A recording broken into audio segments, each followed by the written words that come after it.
বর্ষার দাপট এখনও কাটেনি। পশ্চিমবঙ্গের একাধিক জেলায় আগামী কয়েকদিন বৃষ্টি অব্যাহত থাকার পূর্বাভাস দিয়েছে আলিপুর আবহাওয়া দফতর। বিশেষ করে উত্তরবঙ্গের জেলাগুলিতে ভারী বৃষ্টির সম্ভাবনা থাকায় সতর্কতা জারি করা হয়েছে। আবহাওয়া দপ্তরের সাম্প্রতিক পূর্বাভাস অনুযায়ী 18 থেকে 24 আগস্ট পর্যন্ত গাঙ্গেয় পশ্চিমবঙ্গ এবং উপহিমালয় পশ্চিমবঙ্গে বিস্তৃতভাবে বৃষ্টির সম্ভাবনা রয়েছে। উত্তরবঙ্গের বিভিন্ন জেলায় 18 থেকে 22 আগস্টের মধ্যে বিচ্ছিন্নভাবে ভারী বৃষ্টিও হতে পারে। দার্জিলিং, কালিম্পং, জলপাইগুড়ি, আলিপুরদুয়ার সহ পাহাড় ও ডুয়ার্সের এলাকায় টানা বৃষ্টির জেরে স্থানীয়ভাবে ভূমিধস, নদী নালা ও ছোট জলধারায় জলস্তর বৃদ্ধির আশঙ্কা তৈরি হয়েছে। ফলে পাহাড়ি রাস্তায় যাতায়াতের ক্ষেত্রে বাড়তি সতর্কতা অবলম্বনের পরামর্শ দেওয়া হয়েছে।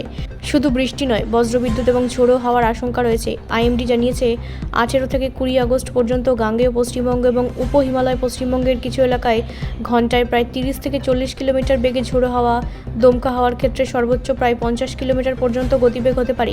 এদিকে টানা বৃষ্টিতে কলকাতা ও দক্ষিণবঙ্গের বিভিন্ন এলাকাতেও জনজীবনের প্রভাব পড়েছে। জল জমার পাশাপাশি রাস্তায় একাধিক জায়গায় গর্ত তৈরি হওয়া, যান চলাচল ব্যাহত হচ্ছে এবং দুর্ঘটনার ঝুঁকি বাড়ছে।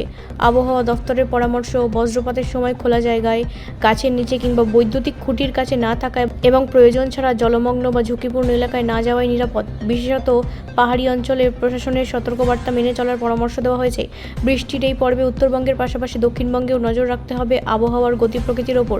আগামী কয়েকদিনে বৃষ্টির তীব্রতা ও জেলার ভিত্তিতে সতর্কতার মাত্রায় পরিবর্তন হতে পারে বলে জানিয়েছে আবহাওয়া দফতর। ব্যুরো রিপোর্ট, রাষ্ট্রীয় প্রসার বাংলা।